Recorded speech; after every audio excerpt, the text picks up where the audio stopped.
Calling to order the Municipality of Monroeville's Citizens Night and agenda-setting meeting for Thursday, August 7th, 2025 is approximately 7:15 p.m. Could all please rise for the Pledge of Allegiance, followed by a moment of silence. I pledge allegiance to the flag of the United States of America and to the republic for which it stands, one nation, under God, indivisible, with liberty and justice for all.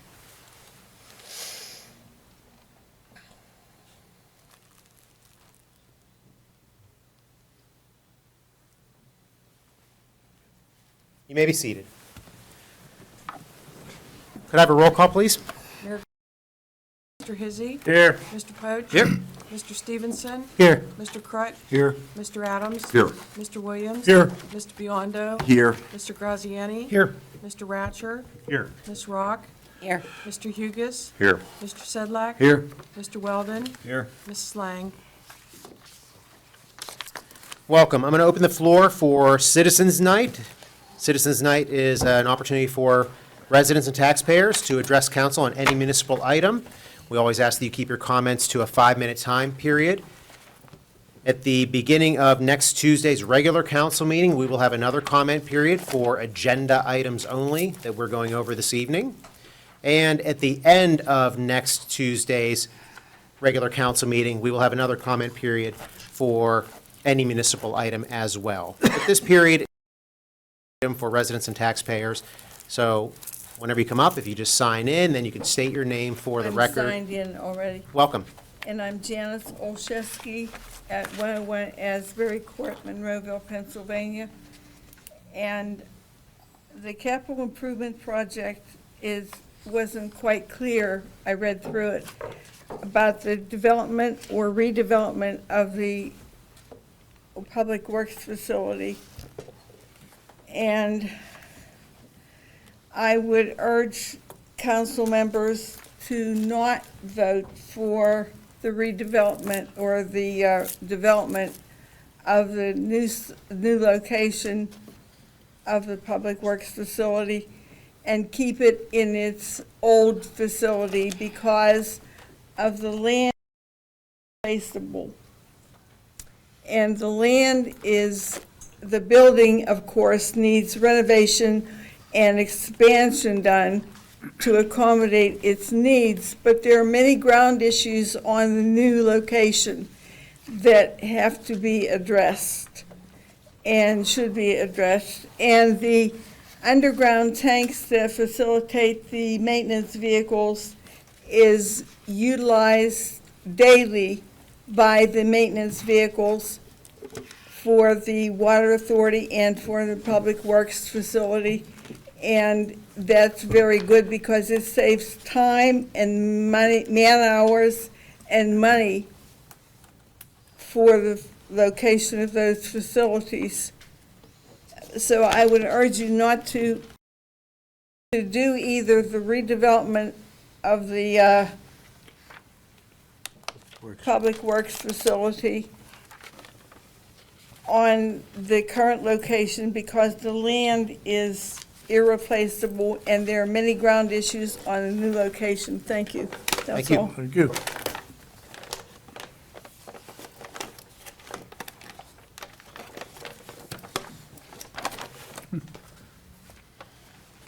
I've already signed in. I'm Cheryl Richards, 104 Trotwood Drive in Monroeville.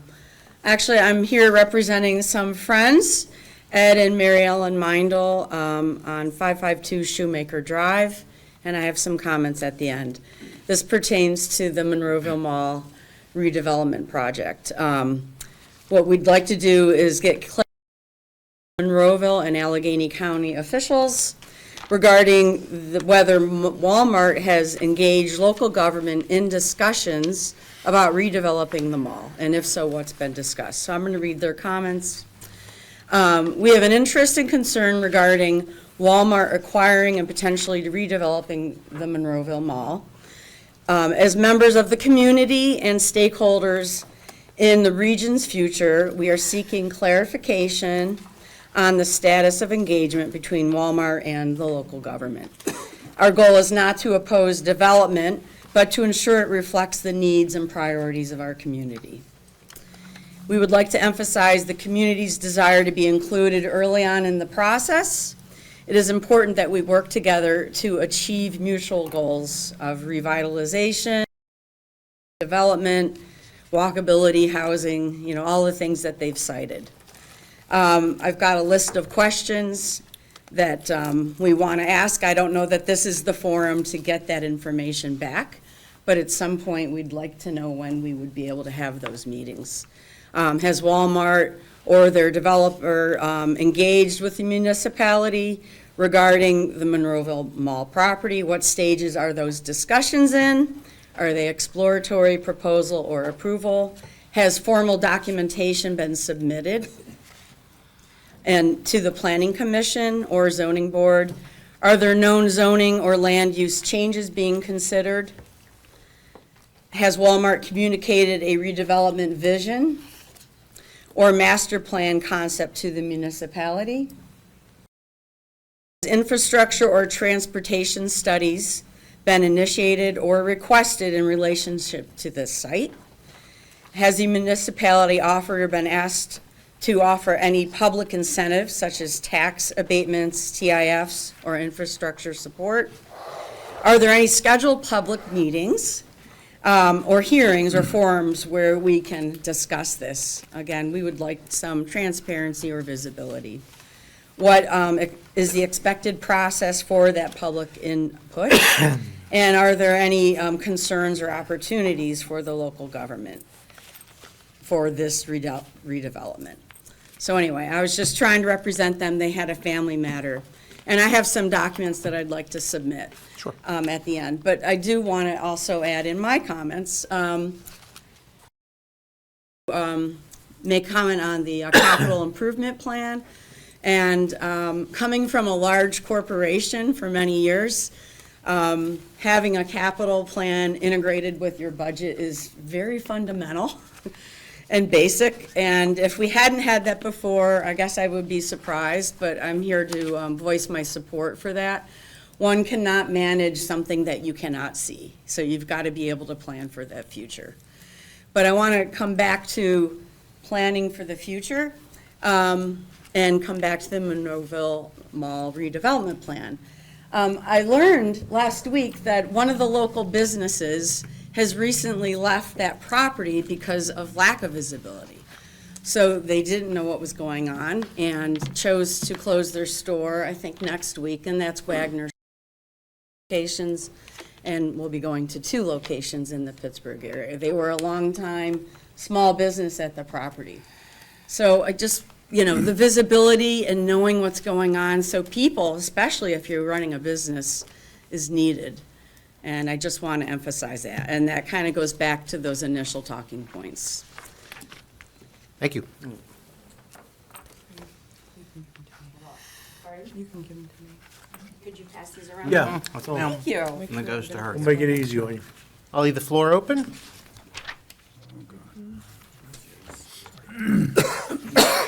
Get you one. I'm good.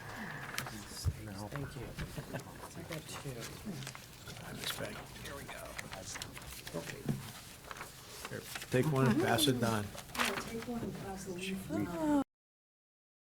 Was it mint? Okay. Oh, it smells so good. Dr. Beck, I worry when people just bring plants to us. What's that? I worry when people just bring plants to us until we can identify them. So, Dr. Beck, if you could just get to your comments, that'd be great. You can definitely Okay, identify that. are you starting? Okay. I didn't, Five I didn't, minutes? nope, I didn't start yet, but I, No, My we didn't start yet. comments. Okay, take a leaf and pass it. thank you. They do smell good. It's an example of what you can put in your lawn, and it'll take over the lawn, but it'll smell good when you mow the Did my lawn. house. My name is Alyssa Beck. I've been here a few more times before today, over the past 20 or 30 years. I concur with the comments that came before on whether we should comment on the capital improvement plan now or at the hearing. You can do both. Whatever you wanted. Okay, so we get another 5 minutes, is what you're saying. potentially. Okay, so I'm going to stick to the Walmart redevelopment process. We learned a couple weeks ago that Alice Walton, and if you know who Alice Walton is, raise your hand. A few people up there do. A few people in the audience do. So don't Google it, don't look at AI, just keep that name in your highest technology, which is you. It's your brain and your body, and just remember that, okay? So I wrote Alice Walton a letter. I haven't mailed it yet, but a piece of paper, if you want to sign the letter, you can. I thought just myself and Georgiana Woodhall would be signing the letter, but hey, what the heck. I titled the letter, "A Regenerative Future is Now." Dear Ms. Walton, AWSOM, 1 Customer Drive, Bentonville, Arkansas. I gave away too many clues already. Dear Ms. Walton, congratulations on the opening of the incredibly forward-thinking, awesome medical school and complex. That's Alice Walton School of Medicine. us citizens of Monroeville, Pennsylvania are excited to partner with you and create a similar development in many ways in our town. I'm fascinated about the timing of your process. The medical school, which is a holistic, integrative school attached with interconnected bicycle trails, is opening in November of 2025 in Bentonville, Arkansas. And the first class of enrolled students are going to be completely paid for by Ms. Walton. Did you guess who she is yet? And how they will change the face of the medical profession, not just in the United States, but around the world. I've been a healthcare professional since 1987, specializing in natural eyesight improvement, a topic I learned very little about in my medical training. I'm excited about the prospect of a reimagined wellness practice facility being built and maintained by local individuals in our town in conjunction with the reimagined Monroeville Mall. A project happening now through Cypress Equities on behalf of Walmart, that their plans are done. They have to be. They're putting a shovel in the ground in May of '27. It's a $500 million project. They've got to be done with most of it in order to come here to present to you. The announcement at the beginning of 2025 that Cypress Equities purchased Monroeville Mall in Monroeville, Pennsylvania for $34 million was exciting. We understand that 25% of the 100 usable acreage will become a Walmart superstore. The other 75% of the property retail and residential. There is a new Department of Veterans Affairs Veterans Clinic on the site currently, and we look forward to the prospect of a tunnel to towers, perhaps housing for veterans, for first responders as well, and other healthy residential development as well. The remaining 80 acres not zoned for residential or retail will be fabulous to connect the myriad of bike trails in our community. Apparently hasn't had a chance to get that in their visioning plan that they say is completed. It needs to be updated, apparently. I'm writing to bring your attention to the possibility of bringing even more of your namesake and resources to collaborate with our community. I can't help it. She's the richest woman in the world. She's the richest woman in the world. To create the same ripple effect around the world by stepping into the process of the redevelopment of Monroeville Mall here in southwestern Pennsylvania, USA. We see food growing on the rooftops of the buildings for food security, passive solar design, utilizing solar panels, geothermal, beehives, bioswales. If you don't know these words, look them up now. Tell them to your grandchildren. It's time. Parking lots that absorb rainwater rather than creating stormwater issues. I didn't write in Pitcairn, but that should be in here. Infrastructure, that's a company made of healthy materials such as hempcrete. Look up future, futur.earth. An integral wellness facility where wellness professionals and educators are on site daily from the local nonprofits and elsewhere. We will showcase those, it's 5 minutes, so you guys are going to have to read the rest of it yourself.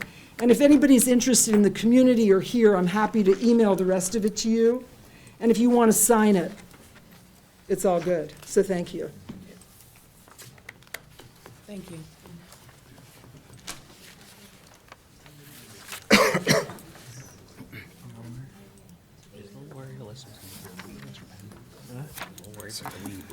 Poison ivy.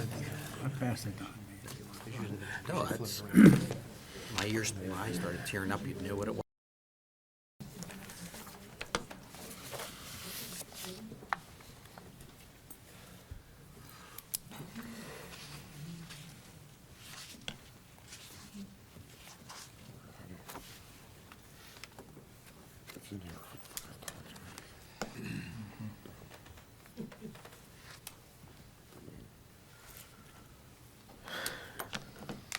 Good evening, Georgiana Woodhall.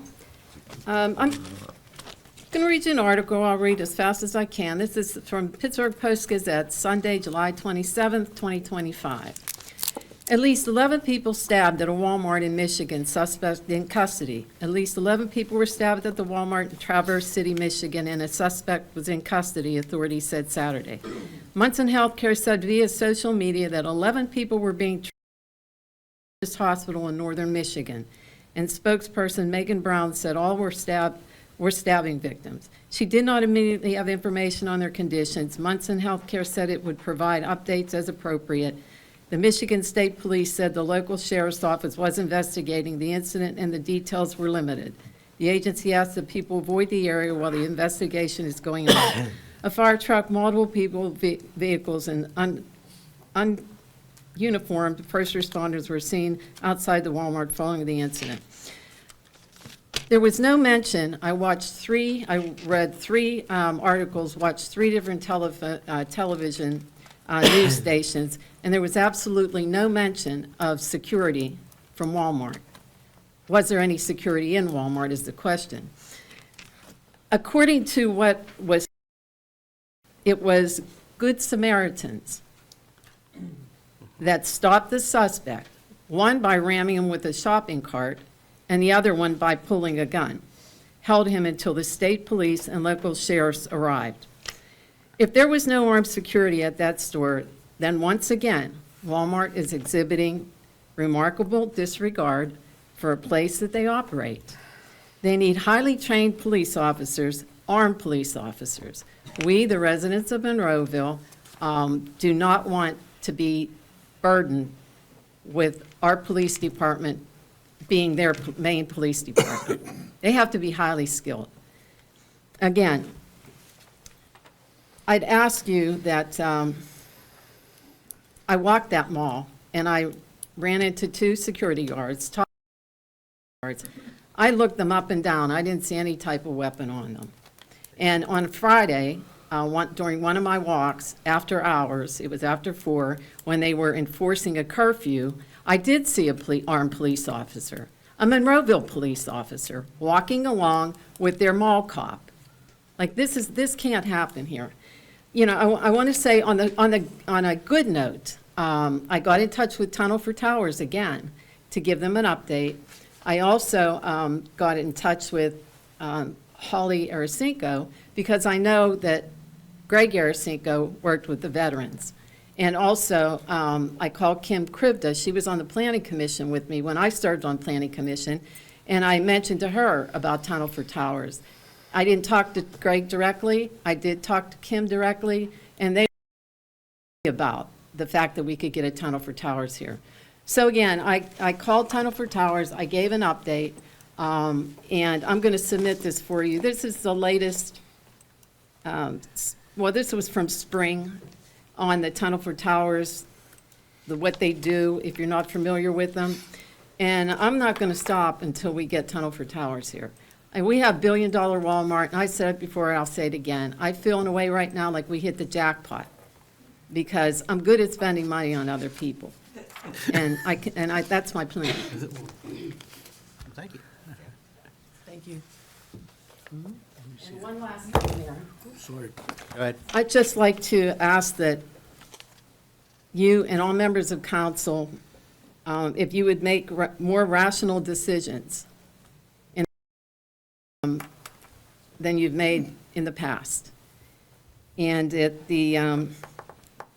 we're looking for good economic development, good jobs, environmental protection, and we're looking at everything that we can get here from Walmart. I don't care, in a way, I'm to the point, I don't care if you invited them here, because you met with them in October, November, December, you had 3 meetings. You know, and I know that I asked what was said at the meetings, and I couldn't get an answer. And that is not good. And it does make a difference. We're just asking for transparency if they're here, and they're here to stay. And I can tell you, whether they level them all, and I think they'll level them all, I don't think they'll work with what they have. If they put a beer garden area and entertainment and have places where you're going to get thousands of people in, that's fine, but they better have the police and manpower and highly skilled police to take care of their development. Thank you. I'll leave the floor open.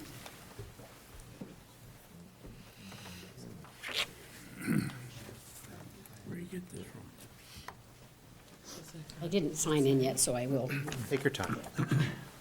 Lois Drumheller. I guess you go on a website and get it. And I'm lightening the list that I had because what I was really going to speak on was the CIP during the public hearing. So I'll take one item off so I can stay within my time limits then. And it has to do with the in front of the municipal building, which is now acting as a 4-way stop. And I have to say, based on my frequent use of it, I think it's a much better alternative than actually waiting on the line that you will have. I hear clapping. You know, I would imagine there's a way to compare. I don't know if there's been any, you know, registered accidents that have been tallied, but a 4-way stop, it's much easier to make a left into the municipal building. I think you get the idea. You may have spent the money on the forthcoming light, or maybe you can shift that money around, but it's worth thinking about just leaving it as a 4-way stop. So that's one less item I'll speak on later. Okay.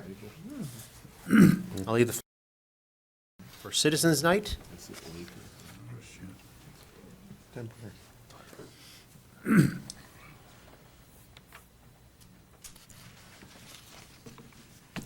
Good evening, everyone. You're fine. It'll Okay. pick it up. We're good. Okay. Yeah, I'll get you. Gary DiLorenzo, 451 Colonial Drive. Got a little different slant on the comments that I wanted to make. Monroeville being a municipality for the Home Rule Charter, we have an annual responsibility for a capital improvement plan or program. And it's usually through this public hearing we have tonight to meet that requirement to have a public hearing. So in the compliance of that, through this public hearing, I have a positive comment to make. Kudos to Alex, Nick, council members. You started with something. You defined a plan to meet the requirement of the Home Rule Charter. And we're having this open discussion tonight. When I looked at the plan, I started looking at some of the content within that plan. Those that have a background in capital projects, it's a strategic planning document. It's not operational. It's a vision on where we want to be in the next 5 years. So with that vision as a strategic process, you gain knowledge over time on how you can improve that plan tactically by doing projects. And that's where you get into specific details that we're talking about tonight, such as you can do risk assessment on what projects to do related to the MS4 in a building there. And everybody keeps talking about where are we going with Cypress equities and that integration. Those details become tactical and operational, not part of a strategic capital improvement plan. We can get there, but it will take time. So my comment that I only wanted to make to this group, this organization, as a strategic document, it's a plan that's a model, that's a beginning. And looking at this plan, it's outcome-based, that you can look at specific outcomes to ensure the deliverables met expectations. It provides opportunities for transparency to share with people. And then funding is through the general fund for no new taxes. So my ending not be perfect.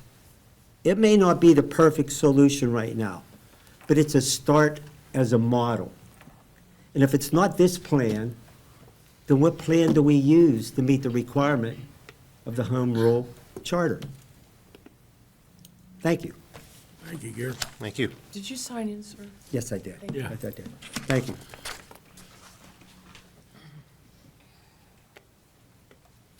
I'll leave the floor open for anyone who'd like to address council. Last chance. Seeing none, we're going to close the comment period, move into our agenda-setting meeting. I will give an update of what I know so far regarding the Walmart, and I got to get this timer off before it goes. I only have 5 minutes. Okay, what's fair is fair, right? No, some of the questions that were asked, nothing has been submitted to the municipality whatsoever.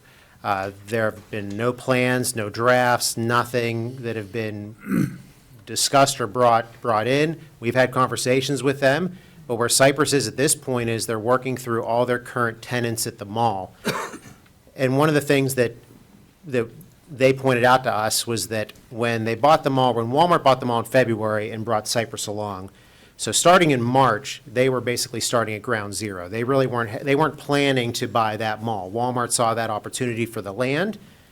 There happened to be a mall on it, so it started in a different order than what maybe normally would happen. So in Cypress, that's when the clock started ticking for them to start working on it. It's not moving as fast as they would like. They still are going to be having a public input meeting. I was hoping it'd be by the end of the summer, and summer's not over yet, and that might still happen, but it's going to be happening, if not summer, it can be early fall, but they definitely want to get public input on this matter, absolutely. One of the things that was brought up recently, which I didn't understand at first, or I didn't think of or acknowledge at first, was all the individual leases that all of the merchants have over there. So they have leases that end in different years. So for example, there's a bigger merchant, a major merchant that has a lease until 2030 over there. So they have to individually contract and negotiate with that merchant location to say, hey, do you want to be in a new development or not? And they have to figure that out. So there's a lot of parts that need to go in place before they can even come to us with a plan. So right now, they're in the planning phase with the existing merchants. What they tell us is that any business that's currently at the mall and successful at the mall and wants to be part of a new development, they want to try to make that work for them. The major retailers, they have to work with them individually. If you want to think about maybe some of the big box stores that are over there, I'm not going to name any of them, but you know them. They have new formats now. Maybe they're not as large. When they build a brand new store, maybe it's not as large as it is. Or maybe they have a different total type of store. Those are all the things they have to individually negotiate with all those individual merchants, so it's taking longer than what they would like. But they definitely assure us they're going to have public input meetings with us, with our help in the municipality.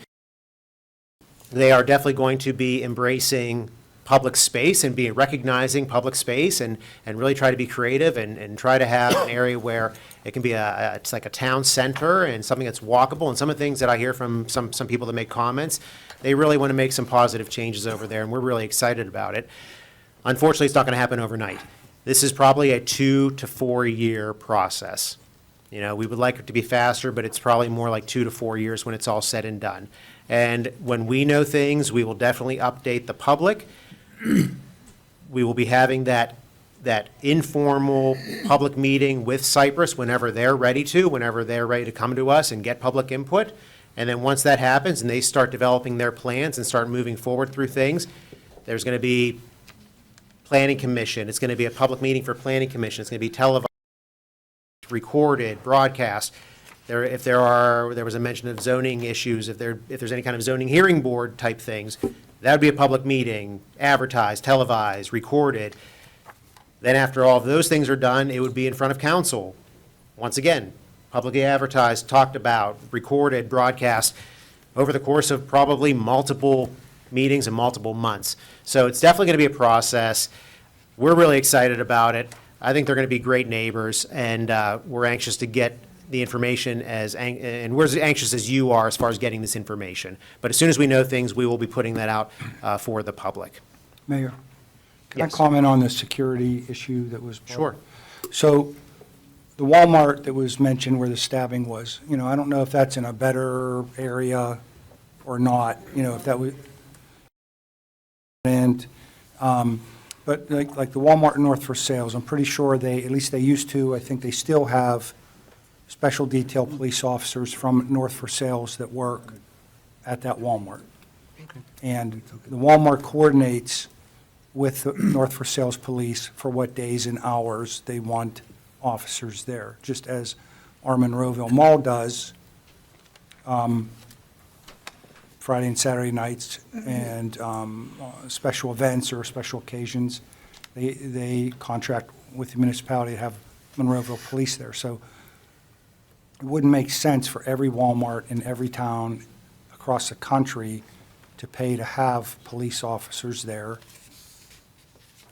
Certain ones they have them, at certain ones they don't. And I'm sure at this Walmart, if it's deemed by Walmart and/or the police department that that's necessary, that will be discussed and would be addressed. I mean, they're not just going to put police officers at every Walmart when they're not needed at every Walmart. So that one, particular one, I don't know if that was sort of an unusual. Now, they have loss prevention at every Walmart, but those aren't security, patrol-type security people. They're just people that are in plain clothes looking for retail theft perpetrators. So whatever happens at this Walmart, it's not going to be left to, whatever. Bill, can I add something to your Yeah, comment? sure. Only because I have it in front of me. I was looking at it from Walmart. I have an article in front of me. It came from 2019 where Walmart specifically, there you are. Sorry, I couldn't see it. They specifically talked about, they list in this article 3 or 4 different incidents they've had in the last 5 to 6 years to do that as well. So we'll look forward to, if I'm hearing your question and your statement correctly, you're looking for, what's their plan? How does it work for here? So in terms of increased security, it sounds like, to Bill's point, that this has been something that is on the upswing for review by Walmart, according to some of the things I hear too. So it'll be a positive thing for us to look at. But you'd like to hear, is that a correct piece? You want to hear what that piece of security would be. So we'll see if they can better define that. Mr. Mayor, And yes, to answer Georgiana, we did not invite Walmart to Monroeville. We were as much surprised as the public was when announced Walmart bought the mall. And we knew about the same time y'all did. Is that correct, Mr. Mayor? yeah, I mean, I learned from the newscast. That's not true. I learned that the mall was for sale, as we all did. We learned that the mall was for sale, and there was a buyer, there was groups looking, and we had a meeting with Cypress as a potential buyer, but we did not know they were connected to Walmart. Walmart was a silent investor, a silent purchaser behind that. So we did meet with Cypress, and they just introduced themselves as, hey, we're in the running to purchase this mall. There were other people applying to, or bids for the mall, and it turned out that it was Cypress. But it wasn't until the news broke, the media broke the news. So we found out, the municipality found out the same day that the public did, that it was actually Walmart. But once again, I'm really excited about it. I'm really excited about what Cypress has done in other communities in the country. And we certainly all know that Walmart has capital to get things done, and we really look forward to their plans here in Monroeville. So I'm going to move over to our Capital Improvement Program public hearing. So this is for the proposed 2025 to 2030 Capital Improvement Program. This is a public hearing. Mr. Graziani, please. The proposed 2025 to 2030 capital improvement program totals $38,777,823 and spans 6 years, which is a partial of this year. Since we don't have a capital improvement program currently, this is the first year where it's a partial. And we've gone through that in different PowerPoints. It aligns long-term infrastructure, equipment, and facility investments with Monroeville strategic goals and fiscal capacity. The plan includes a split, as I've described, for 2025 and 2026 to accommodate mid-year implementation. 25 through 2030, all of the projects are fully funded. If funding is not available as projected, capital purchase will be curtailed, put off, not done. You know, that we will pay as we go with funds available. No new taxes, no financing needed to implement the plan. There's no capital project for improving the public works or relocating the public works building. We're going to have to address that. Since it's clear from council, they're not interested in relocating it or specifically interested in a total rebuild at its current site, we're going to focus on the MS, getting that equipment under a building and shelter on the Star Drive location. That, quite frankly, will set us in a trajectory to need to rehab the existing buildings and the facilities there. We don't know what that looks like. We don't know what the price of that looks like. We're kind of at the start line, and this is a big first step towards a start. I don't know what the price of the MS4 facility will look like, but it's not taxpayer revenue, it's utility fee revenue. And that utility fee was established with the idea that the vehicles, equipment, staff would be housed in a building. That building's not been built yet, so we've accumulated some money. We have cushion, if you will. We have reserves, if you will. We have money in the bank to do something. And we'll determine that. Council will approve the plan. Council will award the bid or not award the bid. So council will be at every step of the way, public meetings. Everybody will get the chance to see how big the building will be, or at least designed to be, and have a sense of what will be built. And you'll get a chance to watch that process. Nothing is in this plan in addition that involves improving or upgrading anything at the Monroeville Public Library. We're just not ready yet. There are things like the 8A restrooms that we might address, but that's not in the plan. The plan, as was presented on July 1, was about a $6 million difference between what was available in revenue, which is about $39 million, and $45 million in requests. So it's about a $6 million gap. That gap has been removed by reducing the number of police public works vehicles, removing all of the library, anything. There's nothing in this for the library. I need to repeat that again just in case of that, because I think that's been a concern, because we don't know what needs to be done there. And some of that stuff we could do in-house. We have plumbers, we have electricians, we have carpenters. They might be able to make some of those improvements. Nonetheless, we might be over the next few years thinking of what the vision of that campus looks like with the senior center and the library. There's a property in between those buildings that we don't own. We cut the grass there. There used to be a house there that long ago the fire department took care of as an exercise of education.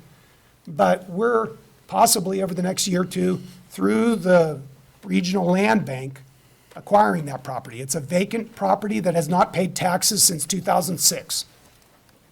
The land bank is in the process of acquiring that property. Once they acquire the property, it could be transferred to us. It may be. If we acquire the property, we will look at planning with the senior center and the library together.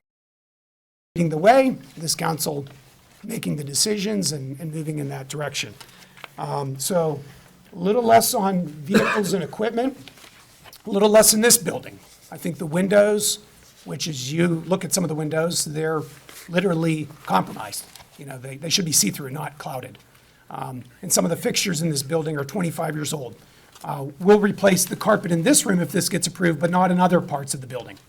So, you know, that was dialed down. Furniture that was acquired in 1998, 99, 2000, that needs to be replaced, will not be replaced. And it was in the original draft of 45, it's been removed in this. So some of those big ticket items are out of this. That's how it's fully funded. What fully funding means is this. We did revenue projections to 2031. And our goal was that we would 2031 with no less than 20% in reserves for that year. That fund balance policy is very prudent. It's higher than recommended. Many local governments do 15, some do 18%, some do less. But we're going to do 20%. That was our benchmark. We did not want to enter 2031 with less than 20% in the bank. So every year, we envision, council will adopt another 5-year program to make sure the next year is funded. And I will finish with this comment and underline it. The budget that's passed in December is the engine that pulls all of the cars related to the other various fund accounts. So The CIP, if it's adopted on Tuesday, August 12th, will have a budget for 2026.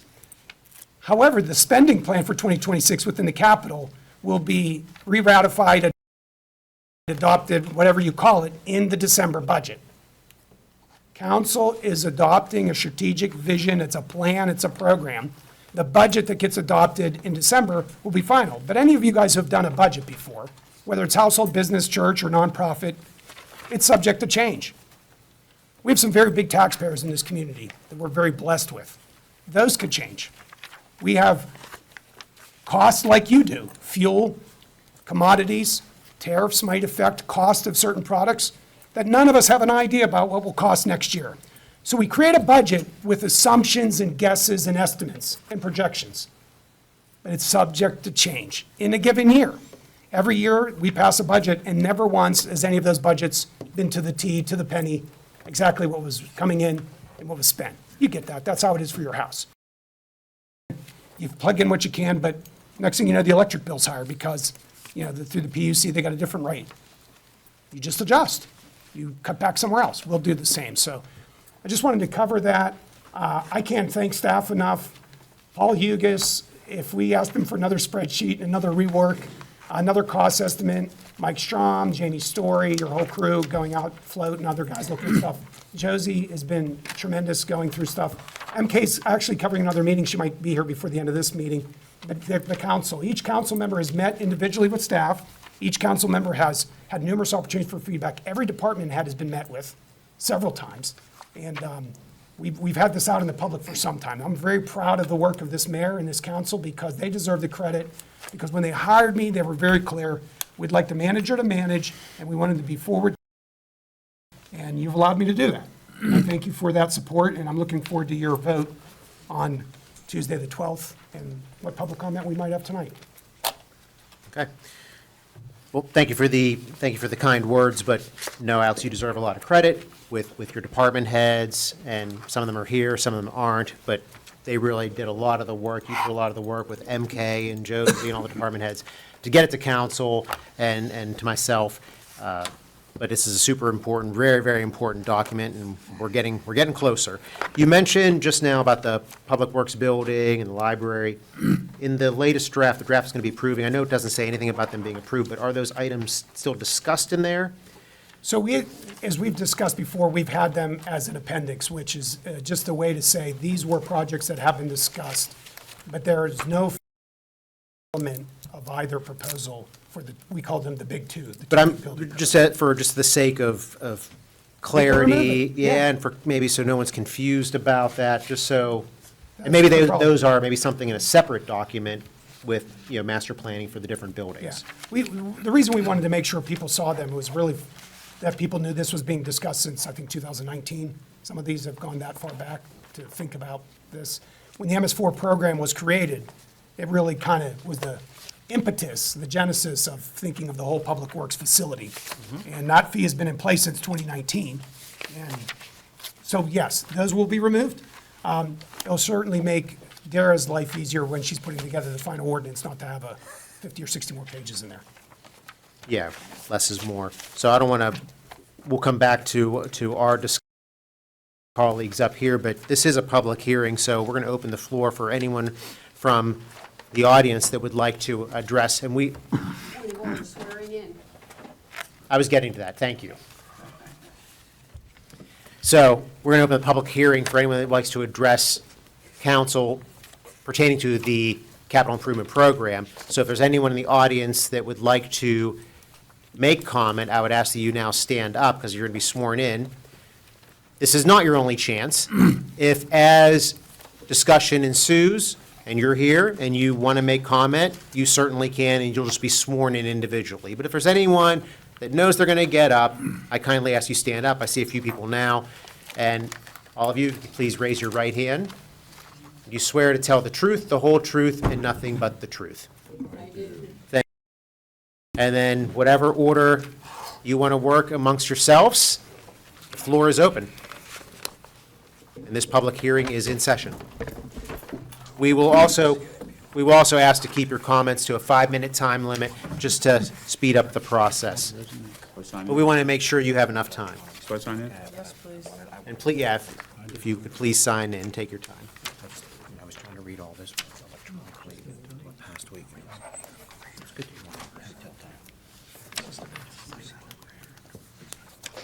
It doesn't matter, because I can hide it. You know, she may you don't need to do it. Okay. Hi. My Welcome, name's Stanley Stan. Beck. I'm not a doctor. I just have a bachelor's degree and a master's degree. Mr. Graziani, the meetings where you've expounded on the plan, it sounds fabulous. I thank you for all the work that you put into that. It's really apparent.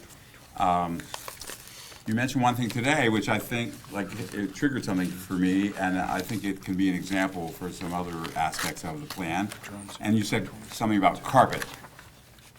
So I could just want to alert council and everyone else here about especially carpet, but all building materials, every aspect of the plan. There's considerations for health. I know when I come into this room, it smells fine. Probably when this carpet was new, that wasn't the case. This type of carpet especially, it has different kinds of adhesives and the materials. It does something called outgassing. It's hazardous for the environment and for human health. My wife, Alyssa, Dr. Beck, facilitated a tour of the Forest Hills Borough Building. A lot of the aspects that they put in there are fabulous. Alex, if you haven't been over there, you ought to go over Had a there, couple and tours. Alyssa can set it up. It's fabulous. There's all kinds of environmental things. The carpet in the room like this, the equivalent room that they have, is made from squares or sections. You really can't tell. It doesn't look like my dorm room that was made out of samples, if you remember those. These are actually squares, so when you have a worn-out section, you can just replace that section, and you don't have to replace the whole thing. And so that, I know some details about the carpet, but I'm sure you can generalize that to everything else. Thank you. Thank you.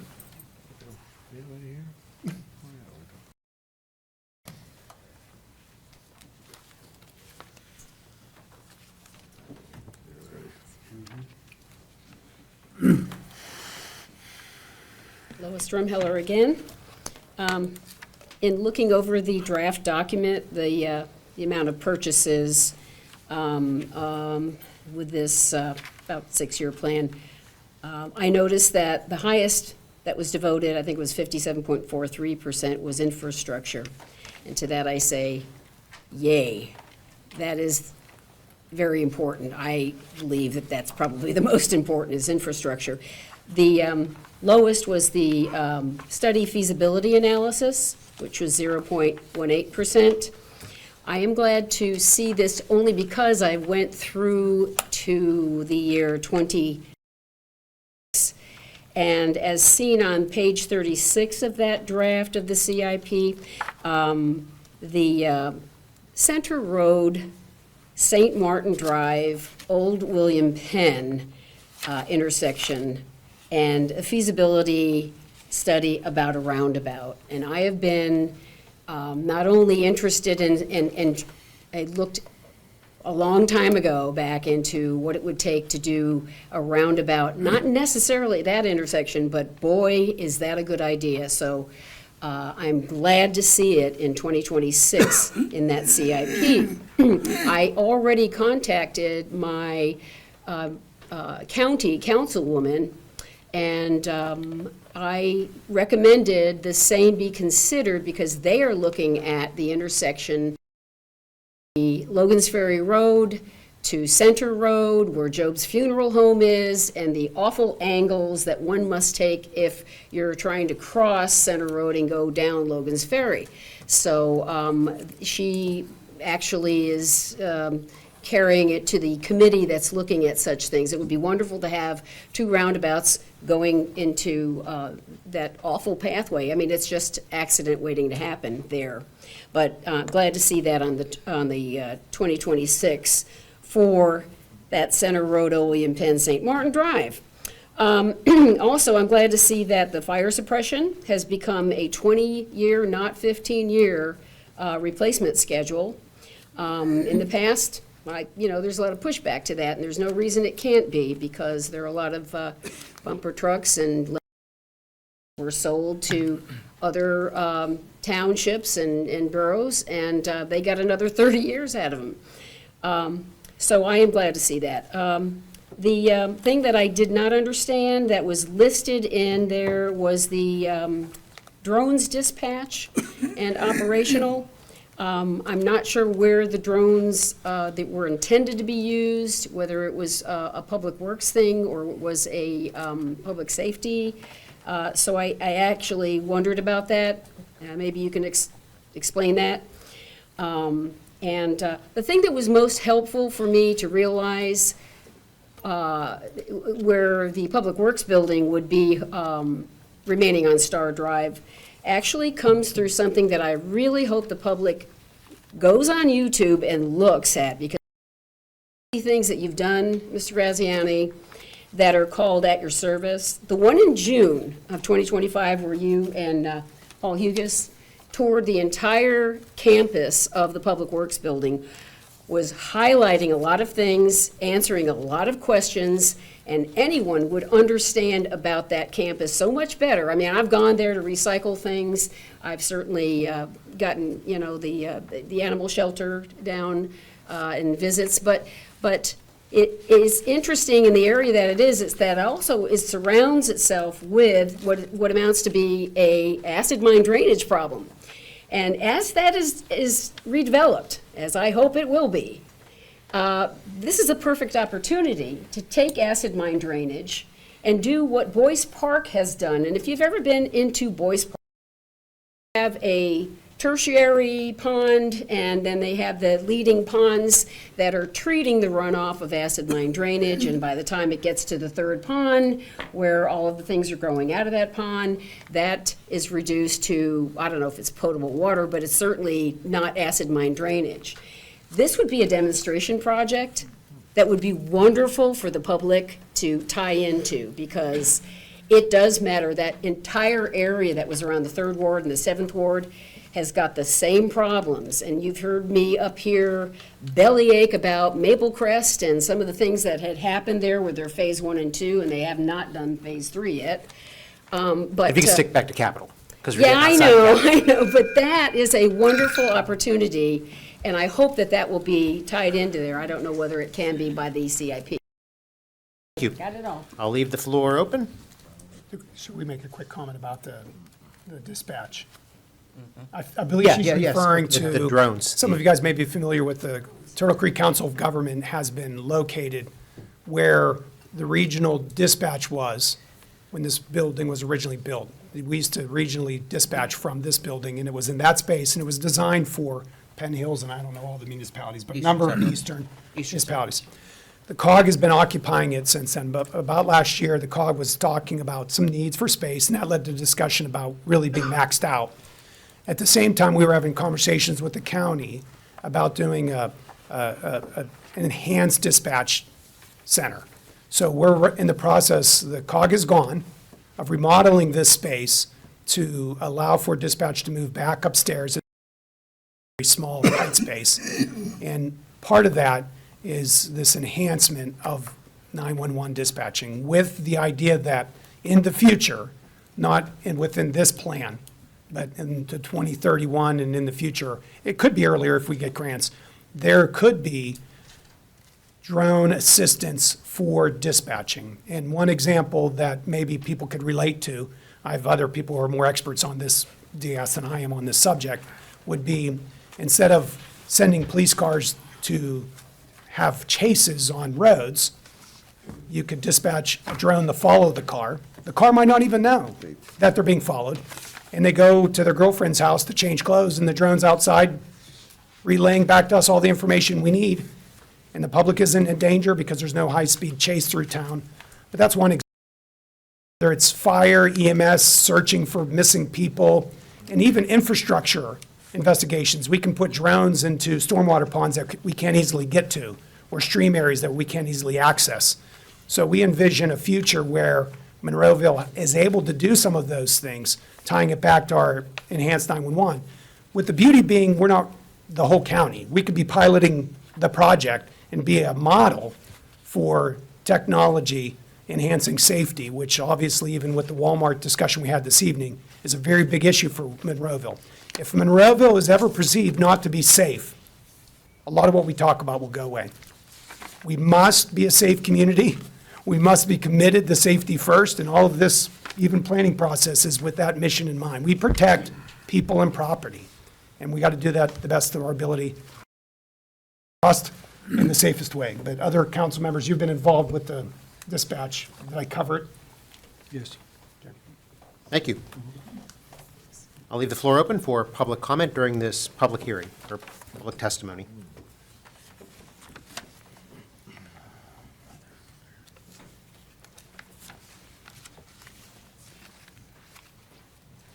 Georgiana Woodhull. I can pretty much piggyback on what Lois was talking about. I'm in agreement with everything she said. And if these drones are dispatched when that event center opens at the mall or onward to the mall, I want Walmart to pay for that. Okay? And I want that on record. If they're going to be flying over their event centers and flying to the mall, then that's at Walmart's expense, not the taxpayers. Interestingly enough, as you go back to your, come back up, the way these are done in communities, they are done from various rooftops. So you can imagine maybe the fire stations might be a location where they're dispatched so that they're closer. And it may be not only do they pay for one, but it's located on top of their building. You can imagine the car top that many of you take on vacation when you went away to the beach and you put a car top on. Those size of things are placed on not people's, but on public buildings, flat roofs. Right. And with AI, augmented movement, give it the GPS, it'll fly on its own. And cellular and Wi-Fi connectivity, you could have 5 or 6 locations, not necessarily even on this building to be one of them, and one of them could be at the new Walmart, where it's within seconds of the fire, of the accident, of the scene. Long before any of us could get there, that drone's already information to the chiefs, information to the paramedics, information to everybody, so it could be even, as Cypress develops their site, that's part of the integrated plan. And that's at their expense. I just wanted, whoever's next to speak, come up so we can keep the time Okay, going. thank you. Sorry about that.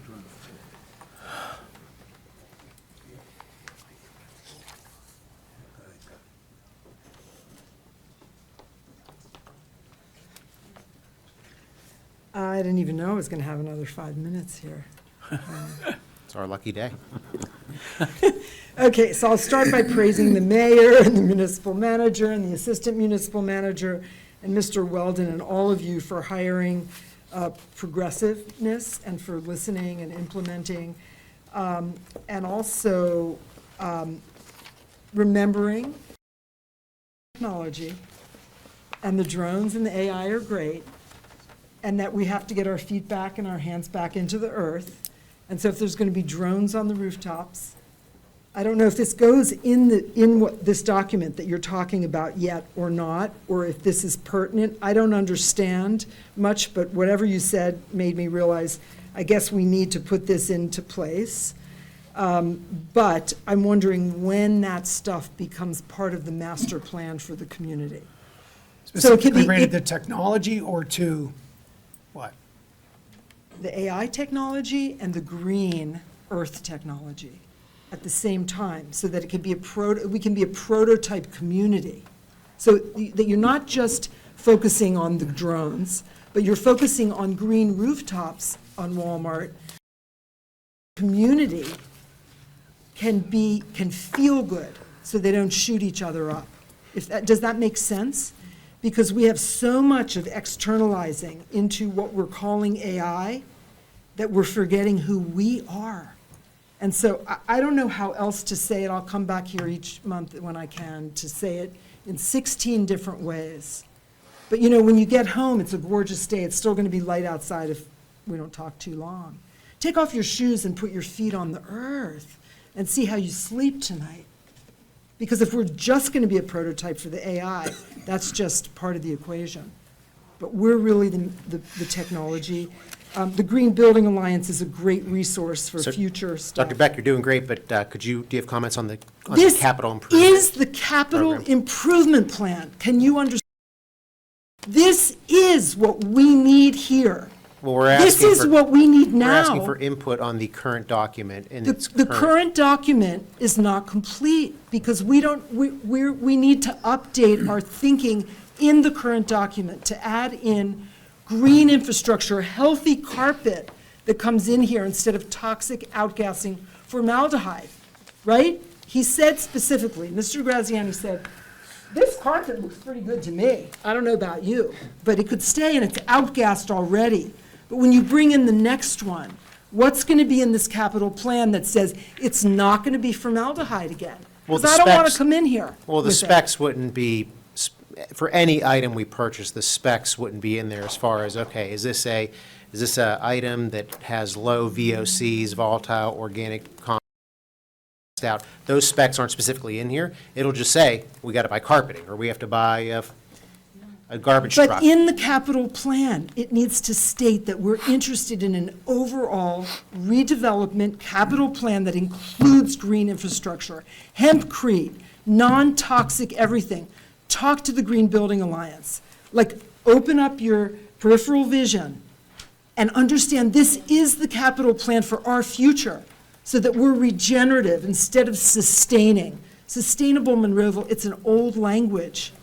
Nobody knew what it meant in 2009 when our establishment. Nobody knows what regenerative means, but we can be a model, not just for drones flying around and watching all of us, but us watching ourselves and taking self-responsibility and understanding that this is the capital improvement plan. And we have an incredible, it's going to be all these different redevelopments. The convention center is going to need updating. Everything needs updating. It's exciting. So I don't mean to be yelling, but that's, talk to my husband about that. Okay, thank you. You did well at it, yeah. The floor is open for any comment on the capital improvement program. I didn't hear the bell. I just want to also mention that I already turned it off, but I learned that Boyce Park, that we do pretend recycling. And I want to make sure when now, Dr. Walmart. Beck, now we're getting outside of the capital improvement. Respectfully, I ask you to let someone else speak. So you don't understand yet, but we're going to talk more. Thank you. Thank you. I'll leave the floor open for anyone who'd like to address or add any input. Whatever input you would like, apparently, regarding the capital improvement program. Close it. I'll make this quick, believe me, I will. We want everyone to have plenty of opportunity to get their comments out there. Gary DiLorenzo again. Like I said earlier, it's a start. One thought to think about possibly, and I was just thinking about this as I was sitting there, we have different boards and authorities throughout our organization, our planning board. We have individuals on that board with individuals from the community on that board. Maybe this plan would fit in very, very nicely as some subcommittee or something coming out of the planning board, so that there's a collaboration coming out of the planning board that works with Alex, you, and a variety of people. Capital improvement plan is executed and managed. Something to think about. Just a thought. Okay. The public hearing is still open. Anyone like to address council on this matter?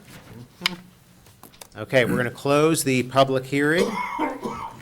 Council, any questions or comments regarding the draft, the current draft? Alex, anything else to add? I think you already outlined things. There'll be some changes between now and Tuesday, and then a week, or no, I'm sorry, we're less than a week away. Tuesday night's regular council meeting. This will be considered by council. Moving through our agenda. Question on the fire truck. Yeah, go ahead, Mr. Adams. The down payment of $500,000 for this year, correct? That's how we've worded it. There's been no discussion with the vendor that it may be even necessary. We might be just ordering it now and then paying full at the end. I haven't worked out the details of that. My question is that the remaining balance would be 1.6 million, or is that the total? The total is, again, I don't have a final cost, but about 2 million, 2. That's the total? Yeah.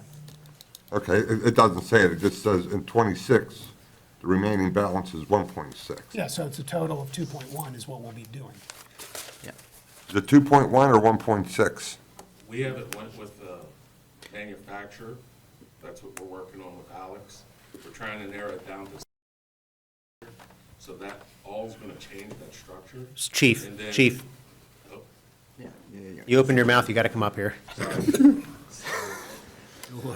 We appreciate your input, but so we can all hear it. Yeah, As he's thank you so making his much. way, Public wouldn't be able to hear. that Corey vehicle and other Ramsey. vehicles what we're anticipating to buy. 625 Brayberry. Mr. Mayor, if I can just jump in while he's getting ready. Please. A couple of quotes over the past 6 to 8 months have been, worked through. And the 2.1 number comes from the latest quote, which isn't as updated as we'd like, but it's from January of 2025. And that's where the 2.1 million comes from. But that's not locked in. Okay. And then, Nothing's Chief, I'm locked sorry, just repeat what you said back there, because I don't think everybody could hear you. The quote that you're talking about, right now, we have two manufacturers that we narrowed it down to, that we're looking, trying to break it down, because we're working with Mr. Hugus, Mr. Grazzi, on getting one manufacturer for all of us for certain things. So our engines might be one manufacturer, okay? That'll keep costs and everything down. Plus, we're trying to look at, all right, let's bulk order. So all of our engines right now, they're different manufacturers. Mine's a dual manufacturer. It's an E1 back with a Spartan front end, which is two different manufacturers, which makes it a little hard for the mechanics because they have to call E1 to get a Spartan part, and then that might lead them to another group, which is called the Rev Group. So we're trying to narrow all that down so that it's one-stop shop. We can go here, get this, get that fixed. And these vehicles purchased as bulk, it'll cut that cost greatly because the cost has shot up so high on the fire trucks. So looking at that, and trying to narrow that down. And like she was saying, like the 25 years, that has nothing to do, that has all to do with ISO. If we want to change our ISO rating, okay, if we want a higher ISO rating, more insurance on your house, then we change on our purchase of the suppression vehicles. That's not up to us, that's up to council. So, Okay. that's it, Thank you. okay? Mr. Adams, any other questions about that? No, I was just, I'll make that- because there's numerous pages here, there was a $500,000 down payment, and then remaining 1.6. One page has a total of 1.6. That's why I was questioning whether it was 2.1 or the total was The 1.6. 2.1 minus the 500 down payment. And you know what else? But it's not is- set. As an add-on, some of the finances too, to build on what the chiefs were saying, things are very up in the air in terms of the fire apparatus business, to do that. So we're gonna have to be flexible on it. To tie in these costs. The challenges that are in front of us and have been for the last couple of years have been, one, extended delivery, two, will these lock into prices? We were in that with the last purchase. We had to pay first and wait for that. That's not a great idea. It's not a great situation to be into. So more to come. But I think from a planning standpoint, it's good that the number is in there. But this is now my opinion purely, just as pure gut from this too. Time that we're done. It'll be either substantially higher or lower, mixed across there too. It's just too changing, so, on that too. So we should have a placeholder in there for money as we move forward in that piece, so we can either act on how much up front, how much at the end, locked into prices. There's been 3 or 4 options that it's just not settled. And it's not anything that the fire service has to deal with, it's the manufacturers, as well, that it's a train wreck, to be honest with you, too. So, but it's good that it's in there, at least to hold us for something. Yeah, but Mr. Poach, but really, this probably applies to most items in this capital improvement program, that, we make really good guesstimates, and we get estimates on what Sure. this item costs or that item costs, but we really don't know until we get, and some items might come in over budget, some things might come under, and that's And, what I mean, budgeting's all and about, to- try to get close to it. To Chief Ramsey's last conclusion is, eventually these large ticket items come past us at the end. Just because it's in the plan that we have it in there now, we're still gonna have to see it at the end eventually to see if it's an acceptable, deal to make from that too. So hopefully we can get through that on this. It's just an unusual piece of that as opposed to some of the other capital purchases we've had for years. But again, they're gonna get affected. I think that's a very valid point, Mayor, to say that, like, we don't know what's economically, things that are in place, costs, utility costs are running off the reservation, so. Certainly. Certainly. Okay, very good. Any other questions, council, or comments regarding the capital improvement program? Thank you. Thank you. Moving through our agenda, a presentation this evening regarding the Turtle Creek Connector. This is an extension of the Westmoreland Heritage Trail that's been extremely popular here in our community, that runs through our community currently. It goes from Export through Murraysville, through Monroeville, and then terminates. Mayor, maybe. We could just have a break for 5 minutes And then before we they can start. start too. We're getting you close. We're getting you close. Okay, yeah. All right. I just. We're going to take a quick recess, 5 to 10 minutes, just so we can reset here. Thank you so much. This meeting is in recess.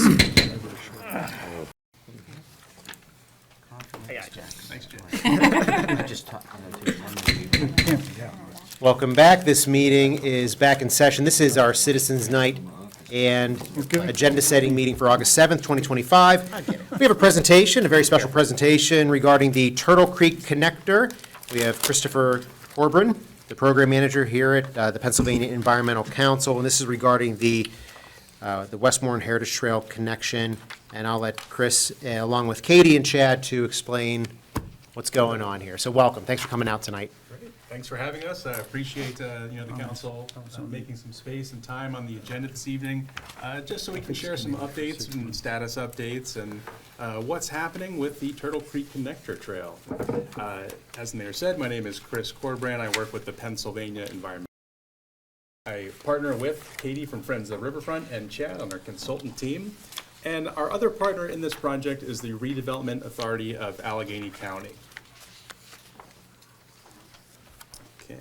Before we start getting into some of the regional perspectives of this project, I'm just going to give a little bit of background context.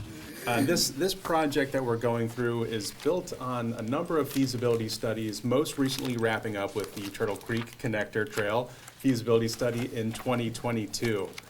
That study was preceded by a few others looking at the possibility of an off-road or on-road or multimodal connection between the Cary Furnace and the existing Westmoreland Heritage Trail in Trafford. So the project team has kind of gone through a couple different steps over the last year or two, the preliminary design and final feasibility of this project.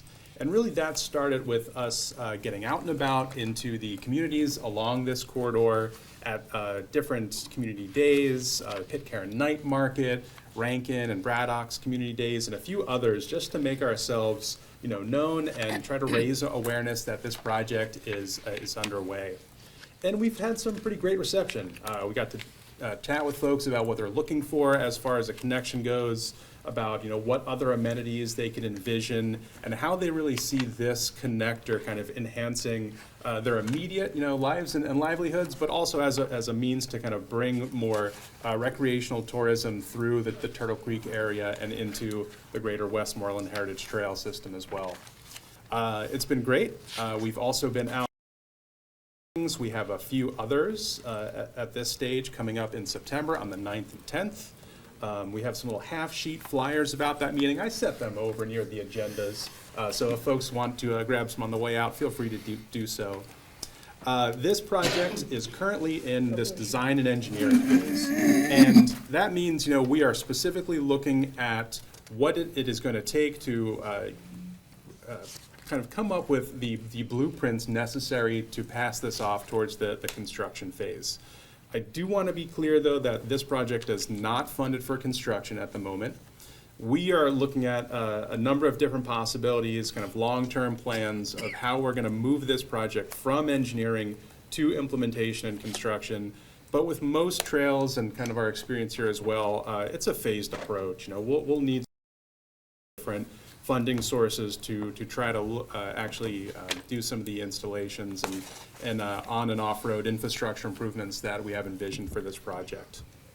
So with that, I'm going to turn it over to Katie to talk about the project in the regional context, then we'll bounce around between me and Chad a little bit more. Yeah, great. Thanks, Chris. Appreciate it. So this project, obviously, it is in with a lot of other projects that we have going on and networks throughout the county here. So a couple different things that the Turtle Creek Connector Trail connects to would be the Three Rivers Heritage Trail. That is a trail that Friends of the Riverfront develops, manage, and maintains. So we have about 35 miles of trail that is mostly located downtown. We've really solidified that. We've looked to expand connectivity outward.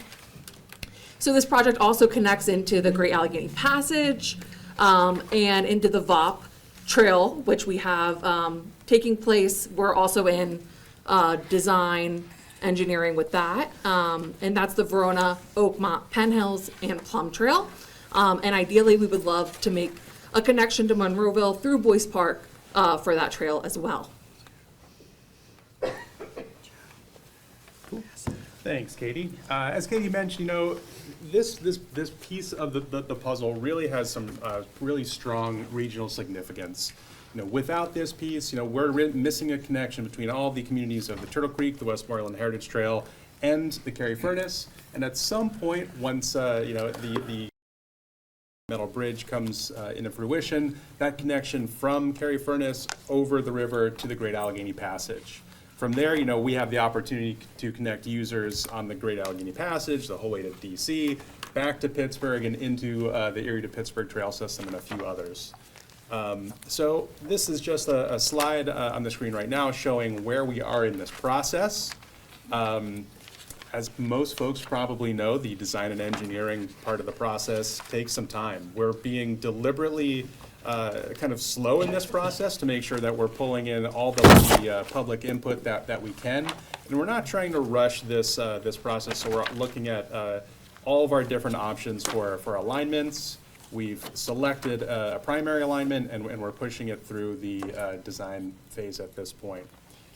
We have landowners along this corridor that we're also in discussions with, most notably Norfolk Southern. And those discussions so far have been pretty optimistic.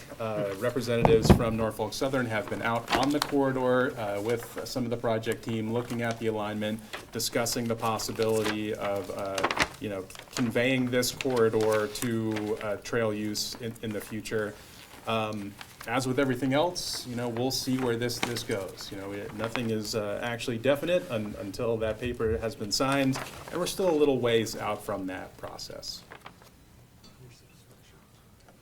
Just one more map of what this alignment really looks at. Before I turn it over to Chad, I just want to highlight that the yellow piece on the map is kind of what we're going to be chatting a little bit more about this evening. So Chad, you want to take us through some of the next slides? Yeah, sounds great. Thanks, Chris. All right, so the nice thing here is we're able to connect directly onto the Westmoreland Heritage Trail by using the Norfolk Southern parcel. So Norfolk Southern, this is an abandoned rail line. We found a few ties, but there's not many ties in the ground. There's no active rail.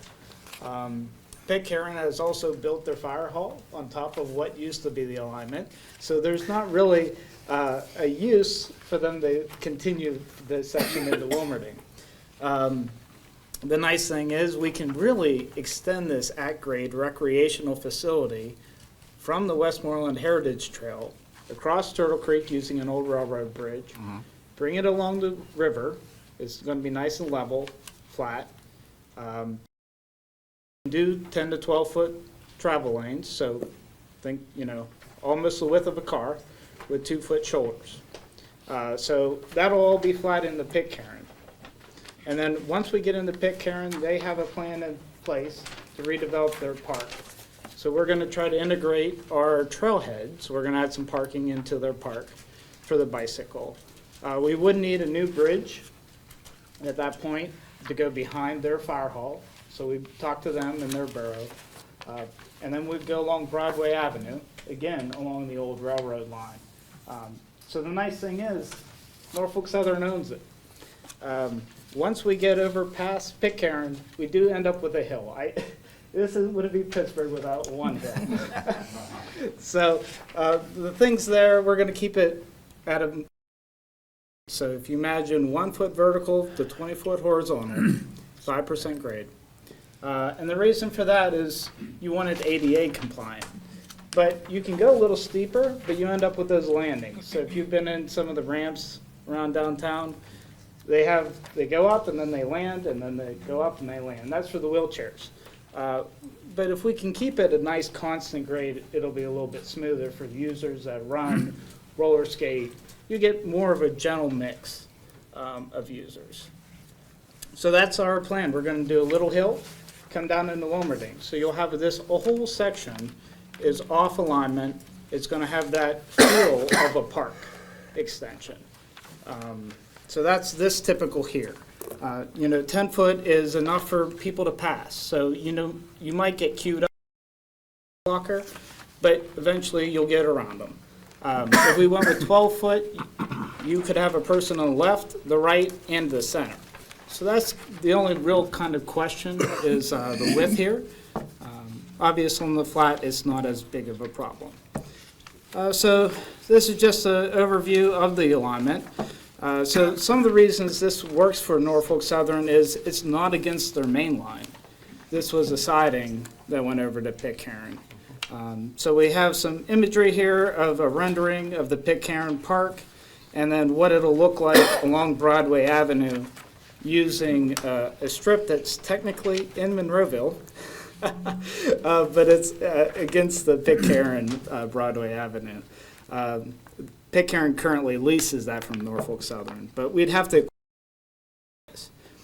So that's the section that connects. This is the Pitcairn Park. So they have some additional access that they're going to have to their park building. That's dashed here in yellow. And then you can see their fire hall where the trail kind of bends around, and it'll go across the creek there. This is the trailhead. So that basketball court's existing, so the other features would be proposed. So we have to integrate that into their plan. We have their plan, we just have to modify ours a little bit. So regionally, if we go back to that, so we have on the north side of this map, Boyce Park. So you can kind of see that in green on the top. So I just did part of the design up there for the plum section. Over to their community center. And then you can see down below where we have Haymaker Road, Saunders Station, the Westmoreland Heritage Trail, and the Turtle Creek. So the nice thing here is we have a little triangle where in 2010, Active Allegheny, so the county's comprehensive plan went through and they looked at Haymaker and Saunders Station and they said they thought they could do some improvements. And then 2019, this is Monroeville's active transportation plan. And they carried forward a couple different improvements that could be connections. So I'm just referencing them here, but you almost have a nice little triangle of connectivity, and then you have a connectivity on the top. So maybe something in the future we could look at all together is making that connection. Exciting thing is with e-bikes, people can get back up the hill. Exactly. And it's a big thing for mileage too. If you're a little bit older or not as reliable on a bike, you have that flexibility with an e-bike that really allows you to go out on the trail and go for it. Home. Yeah, my mother, she wouldn't ever go in like a biking a winery, but you put her on an e-bike, I can get her there. So, so this is just the 2010 plan here. For that had Haymaker Road. The county had some typicals they developed during that plan, but they don't really have a lot of funding at the moment for that. But they'd be happy to They'd be happy to Just so we can hear you. revisit with the municipality and move any of those concepts forward from the 2010 and 2019 for Haymaker or Saunders Station. I know they said they had some painting upgrades on Saunders Station that they were looking to do in the short term. Okay. Yeah, and this is just a connection down in the Trafford. So for those of you that have ridden the Westmoreland Heritage Trail, the ice cream parlor is just off to the top of this page here.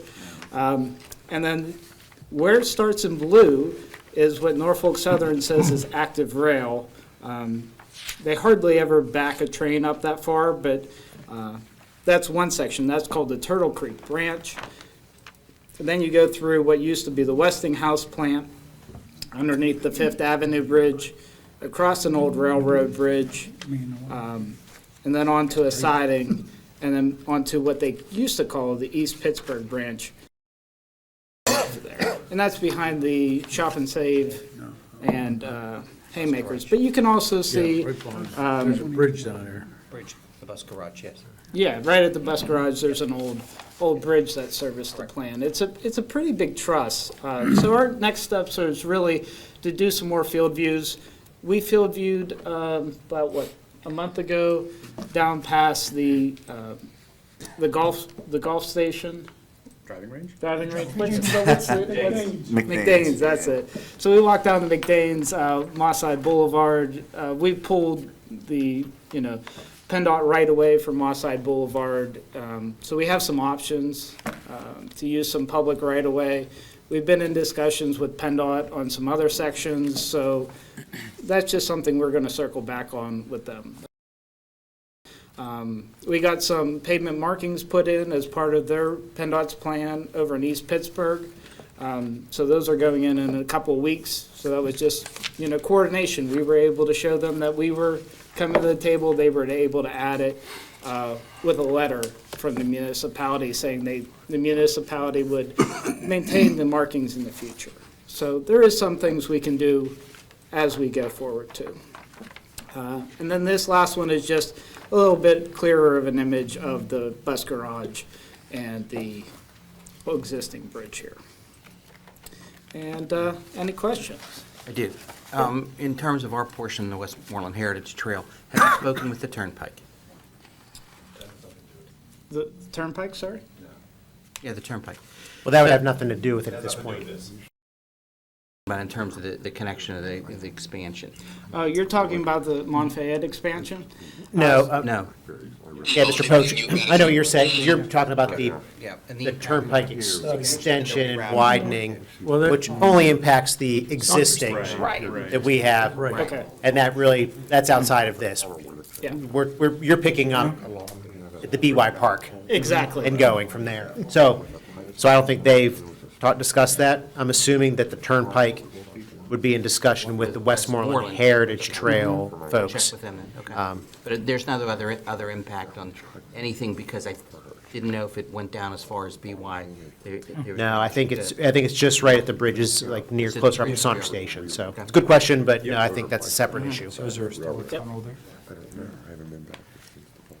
Any other? I mean, this is a very exciting project. It's been in the works for a long, long time. The leg that goes through Monroeville. Speeding, remember? Yeah, the one that goes through Monroeville, our portion of the Westmoreland Heritage Trail is wildly popular. And you even brought up our active transportation plan from 2019. Yeah. We were talking about it then. Mr. Graziani brings up the good point as far as e-bikes. That really changes a lot of things. So some of these areas where we thought maybe the hills are too steep, that really changes things. But, Monroeville really wants to support this any way that we can. And, we're really, really excited to hear the update and appreciate you coming out this evening and updating our community. Yeah, thank you. Thank you. Great. Thank you so much.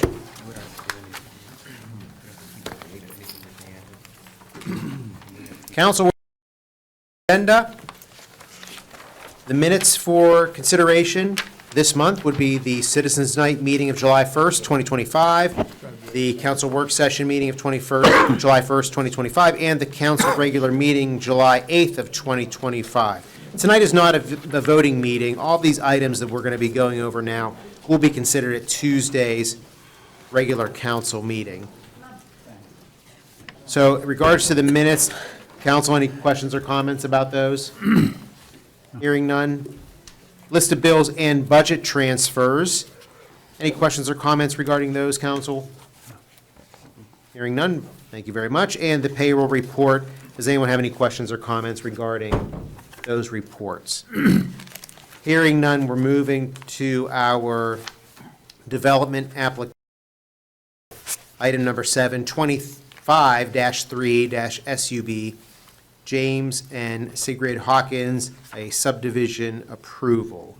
Mr. Graziani, please. This was tabled last month, and you can read the description there, so hopefully we'll be able to, with the landowners, do this on Tuesday, right? Hopefully. Okay. To be considered on Tuesday. Thank you so much. Moving over to our resolutions, we have a couple this evening. Number 8, Mr. Graziani, please. Yeah, it's a resolution approving the disposition of records as set forth in the Municipal Records Manual developed by the PHMC per Municipal Records Act of 1968. The attached disposition list, which is in your packet, includes financial, tax, human resources, administrative records, like people do. You know, they might keep tax record for 7 years. We have to keep records for a certain length of time, and then we do all to destroy them. Very good. Questions or comments? Truck. Next resolution, please. Yeah, so a couple of these are pretty exciting. MK has been working to do grant writing. We have that capacity like we've not had before for a long time, since really Amanda was our grant writer, Amanda Settlemeyer. So now we're getting at that. And you're going to see the fruits of that over the next year in spades. First one is one related to the fire companies. Won't bother reading it all for you, but you kind of get the sense of it. It's a local share account. We're trying to give you the details of where this money comes from. And then number 10 is similar, that it comes from the grants, and this would be for the Tall Trees Amphitheater enhancements. We met last week with the DCNR to talk about the Valley Bridge project, which is the connector to the Westmoreland Heritage Trail. As we talked about that, we did tours of different facilities, and the region, boy, this Tall Trees could use maybe some improved ADA accessibility, and he starts basically describing a grant for us, which is nice to have when the state is saying, here's how you can improve things. If any of you are involved in building, the ADA changes, and you might have developed something in 2005, but next thing you know, it's not current standards. And so we're pretty excited about trying to move that one forward, and just a good example of our different departments working together. Any questions on those two? No, sir. So the next resolution. Number 11, you guys have done this a lot. Mr. Hugus gave you more detail, but what we're trying to do is give you an idea of what roads we're responsible for in the agreement with the county. In your attachment, in the resolution, there are the dollar amounts. And Paul, correct me if I'm wrong, but if it's a really light winter, we might not get that amount. And if it's a really heavy winter, we may get a little more depending on that. But that's basically, we'll do the winter road maintenance for these. But it's similar to PennDOT, correct? Or is it different? No, it's the same way. Yeah, so PennDOT, same thing. If we have a really a lot of events, we may get a modification. In the agreement, they actually have in inches what the threshold is. Yeah. So, but that gives you an idea. We didn't include that on this agenda, but we wanted to give you the ideas. If anybody's curious in your neighborhood, who's responsible for that road? These are county roads that we're saying we're going to take care of. Any questions? Next item. Number 12 was discussed a little bit earlier related to the COG here, and we're entering into a lease agreement with the county for the real-time crime center. The rent that the county is agreeing to pay is slightly more than what the COG was paying, and they'll be staffing the area to augment our 911 staff. Us with getting information in real time to help us have better information to make decisions, you know, for in the field. And I don't want to go into much more detail, but you guys will be approving that resolution next week. Very good. Any other questions about that resolution or any of the previous, council? Moving to our ordinances, we have two for consideration next Tuesday. Mr. Graziani. Yeah, the first one deals with the Civil Service Commission, has some recommended updates to the Civil Service Ordinance. And we also had an update that we gave to them related to the commander position. If you recall, the commander position needed to be addressed in the civil service regs, and you'll be doing that. That commander position was advertised.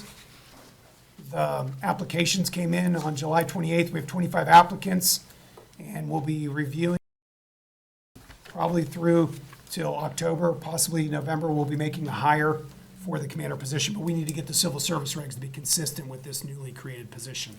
The second ordinance, item number 14, we've discussed this evening already via the hearing, but just to reiterate, 83% of the proposed expenditures are infrastructure and vehicles.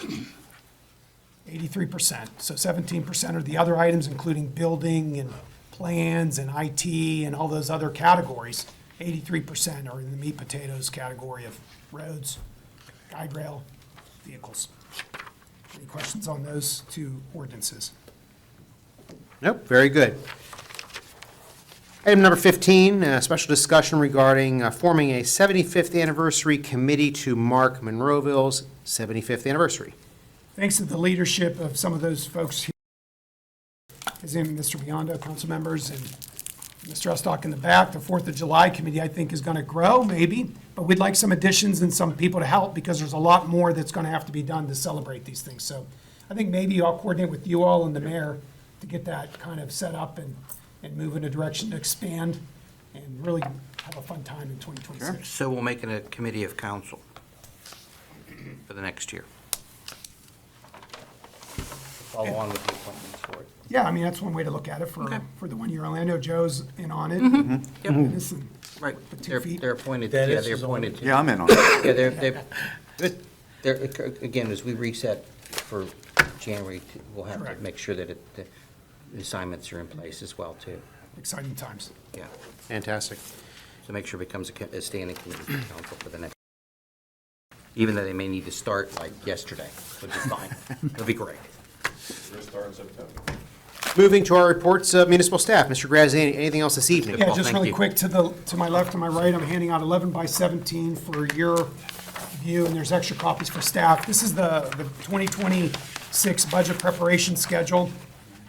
This document is meant to give you chapter and verse from the charter of how we're to prepare the budget and the deadlines and dates, working backwards from December 9th, when you'll adopt the budget for 2026. You can see the different milestones we're going to try to achieve. Anticipated hearing dates, November 18th, November 25th. Anticipated dates where the budget will be presented to council. So you want to mark your calendars for these. And you want to pay attention because I like the joke that budget prep begins the day after budget adoption. A lot of the work that we've done in the CIP will carry over into the general fund and other account budgets. But to remind you all, as we said earlier, the budget you approve in December 9th will have the final capital for 2026. We'll have the general fund for 2026. We'll have the budget for the liquid fuels for 2026. We'll have the MS4 program budget for so forth. Two things I want the council to hear. We didn't get a chance to talk about this earlier. I would like to address non-union salaries before the proposed is done in November. These are the salaries that obviously aren't covered by the contracts. The contracts are set. I'd like the council, the mayor can help me put together a committee, work through this. As a subset to that, and I'd like a discussion of my contract as well, which expires in December, and we just want to make sure that committee's looking at that. So that's something we'll need to talk about, but I don't want to wait till November to discuss salaries, because it's just not a good space to be. We're rushing. The final proposal should have the final numbers for every non-union person, whether it's a flat for everyone or adjusted for different individuals. Let's do that early and get it done. And I can't do that because it's kind of your job to give us that direction. Very good.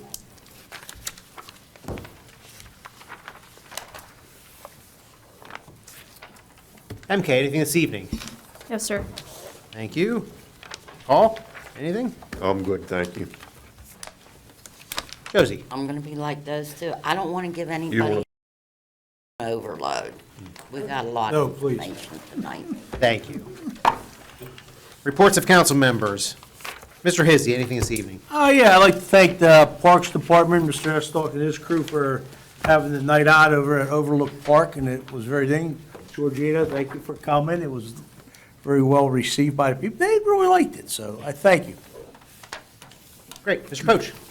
I missed National Night Out, and hopefully that went, my Oh, reports yeah. went well, so congratulations to everyone that pulls that together on a regular basis.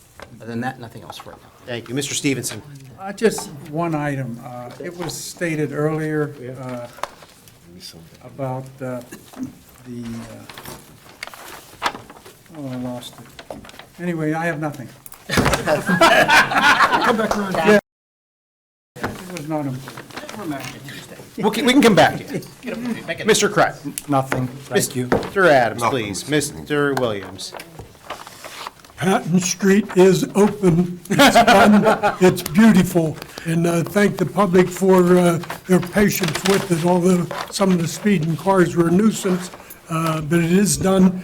Before I come to the meeting, I went up and rode up it, and they really did a splendid job, not like the patchwork. There had to be 10 feet of asphalt in there, because they just keep filling it in a year it would sink back down. But anyhow, enjoy it. It's a nice project. They did a great job. Another thing is, we have our volunteers here, chiefs of the 5 fire departments, and they're always looking for volunteers. It's a good way to serve your community, and in their own accord, they're not getting paid. They're here volunteering their time to be here at council, and just recommend that if youth or even anybody wants a volunteer, under my age anyways. I went to look at the new fire truck we bought for number 4. They won't even let me drive it. Probably a good thing. But anyhow, if you need a place to volunteer, spend some time. Go talk to our fire chiefs. They're great guys, and they're going to bend over backwards to support you. That's all I have, Mr. Mayor. Thank you, Mr. Williams. Mr. Biondo. Yeah, I do have something. Jared, can you put up the social media? So I was at the night out the other night, and I actually was talking with Jared. We have been a lot more, if anybody's noticed, anybody is a follower of our social media, we've been much more active. We now have a TikTok account. Those are on the screen here for you. Give us a follow. It's actually quite entertaining. Just today, they did a day at the senior center on Instagram, which really is very informational. I thought it was very nice. And on the Facebook page, they showed which roads were going to be worked on which day of the week. So, which I thought was extremely helpful. I think we should continue to do that. If we do know the day that the roads are being worked on, it really gives people the ability to avoid the road, go a different direction, or give themselves more time to get where they're going. Other than that, that's all. Night out was great, and that's all I have. Yeah, thank you so much, Mr. Biondo, and yes, I'll just echo what some of the guys said. Just, yeah, night out was a great evening. The fire chiefs, thanks for coming out tonight. And the other evening, along with all of our staff members and volunteers, and that takes a lot of work to put that event on, and everyone involved did an incredible job. It was a great evening, and it's a testament to the kind of place that the community is and the Monroeville is, and we're going to keep it going here, and part of that comes with this capital improvement project that we are looking to approve very soon. With that, I want to seek a motion to adjourn. Motion to adjourn. Second. All in favor? Aye. Opposed? This meeting is adjourned. Thank you and good night.